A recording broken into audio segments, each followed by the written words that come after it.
Okay, here are the three pedals in a Model T Ford. The one on the left is your clutch pedal. When you depress it, that engages first gear and you go forward. The pedal in the middle is reverse, and the pedal on the right is brakes. The clutch pedal should fully engage first gear without the pedal making contact with the floorboard. This one's pretty close, but it's good. The reverse pedal should be fully engaged and maybe be 2 or 3 inches above the floorboard like that when fully engaged. Mine goes almost all the way to the floorboard. So my goal today is to adjust the reverse pedal. First, you have to remove the floor mat.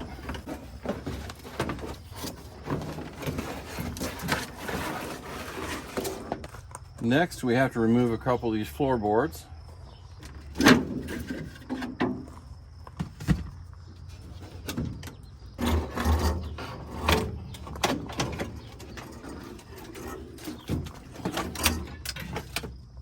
I'm intentionally leaving this floorboard in place so we can actually see where the pedals are in relation to the floorboard while we're adjusting it. Just as a side note, this truck has an auxiliary transmission, which is right there. It's a 3-speed Muncie, and it's in line between the Model T transmission and the drive line and the rear end. From the factory, these trucks were only rated at about 17 or 18 miles per hour top speed. And thanks to this transmission, I believe I've had this truck up to about 35 miles an hour. It just makes for a more pleasant experience when you're trying to drive this thing down the road. All right, anyway, to adjust the pedals here, the clutch pedal or the go forward pedal over here, to adjust that is fairly simple. It's just this lock nut here and this shaft. You loosen the lock nut, tighten the shaft, and then secure the lock nut again. But to adjust the reverse pedal or the brake pedal, you actually have to get inside this transmission inspection cover. So we'll do that right now. But before I do that, I'm going to remove the keys from the ignition because the ignition is directly above this inspection cover. So you don't want to drop anything inside the transmission when this inspection cover is removed.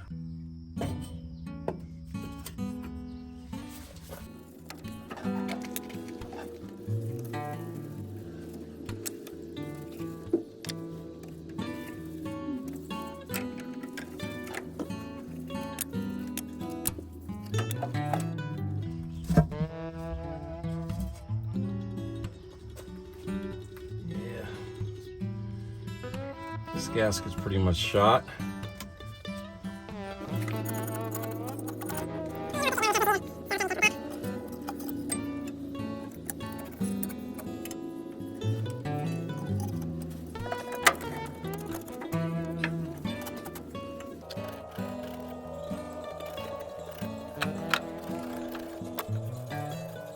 So if you look closely, there are 3 drums in here and there are 3 bands that sort of grip around them.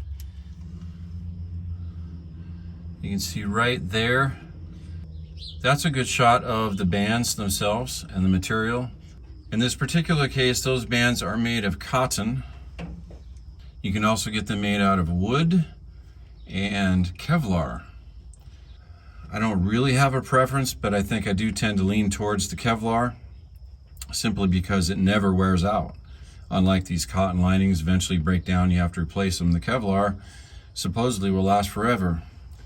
The only real issue with the Kevlar bands is that if you drive the car incorrectly and you're sort of riding the brakes or riding the reverse, you're not pressing them all the way down and fully engaging them, you're kind of slipping the bands. There is a danger of overheating these drums and cracking them. It will produce friction, that friction will produce heat, and that heat will crack those drums, and then you've got a big problem. You can see with the brake pedal, you press it, it brings these springs closer together, and the band grips around the drum and stops the driveline from spinning, which effectively stops the vehicle. The reverse is the one in the rear. Again, that's the one we're trying to adjust today. And then the clutch pedal is the one in the center. And you can adjust that from the outside here. You don't have to take off that inspection cover at all. The tool I'm going to use is this period correct ratchet style wrench. It's purpose built just for these adjustments. And one thing I like to do is tie a string on the end to it, a long string. In the event that you accidentally drop this wrench down inside the transmission, the idea is that, you know, hopefully the string will still be exposed somewhere and you can fish it out. All right, we're gonna put this on the nut.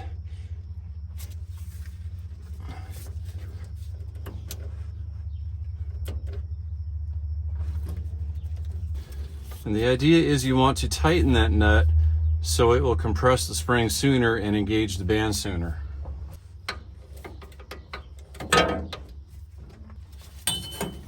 That feels pretty good. You definitely do not want these bands to be too tight. For example, you don't want the reverse band dragging when you're going down the road. So I think that's good.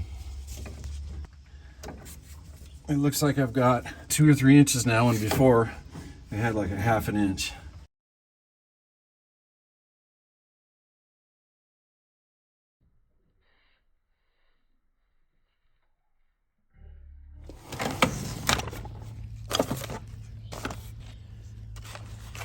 Here's a used one, but it looks pretty good actually. And looks like I've got 3 used and 3 new. This one actually looks to be the thickest and the best condition of these. We'll save the new ones for another project.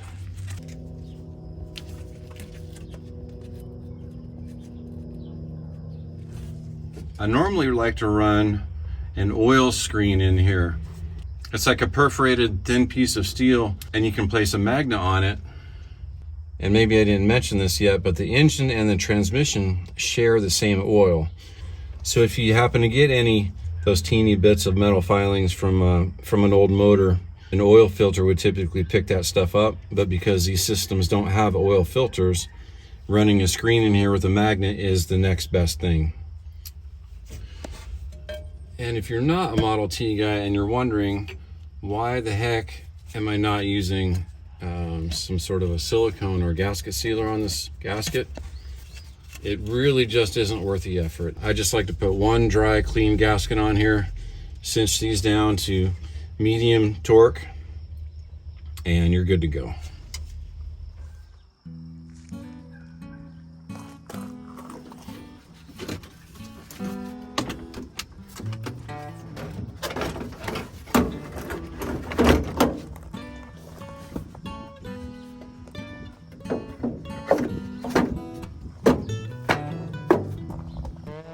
And of course that is an exhaust cutout, you know, for high performance.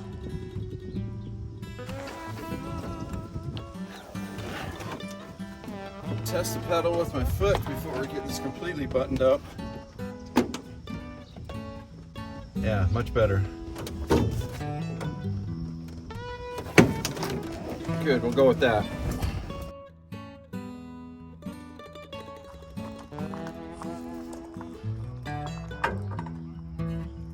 I'll show you what that exhaust cutout looks like from underneath here.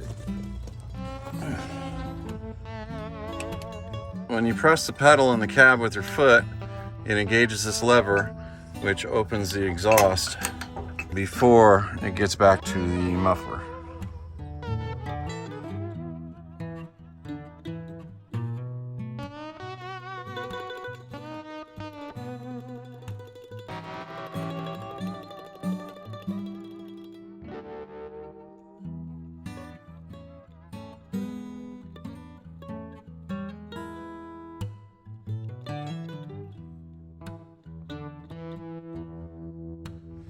And always check the oil before you drive an old car.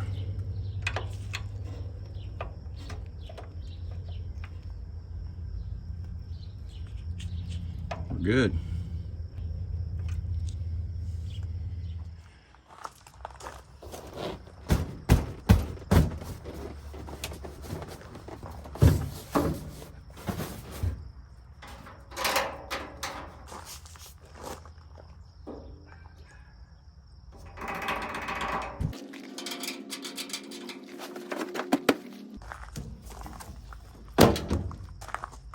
Well, it's a beautiful day today. I'm going to take it for a ride and test out this cutout pedal just for fun.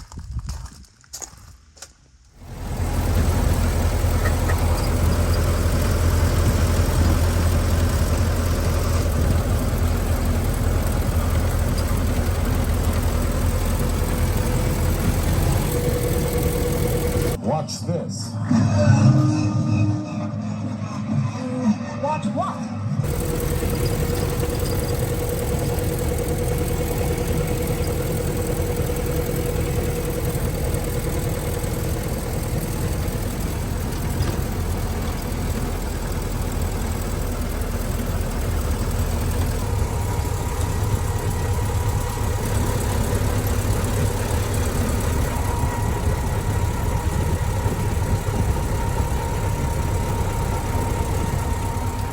Well, that was a pleasant drive. I probably put maybe 10 or 12 miles on it. It ran great. The reverse pedal is great. I'm happy with the adjustment. But thanks for coming along with me. Thanks for watching, and we'll see you next time.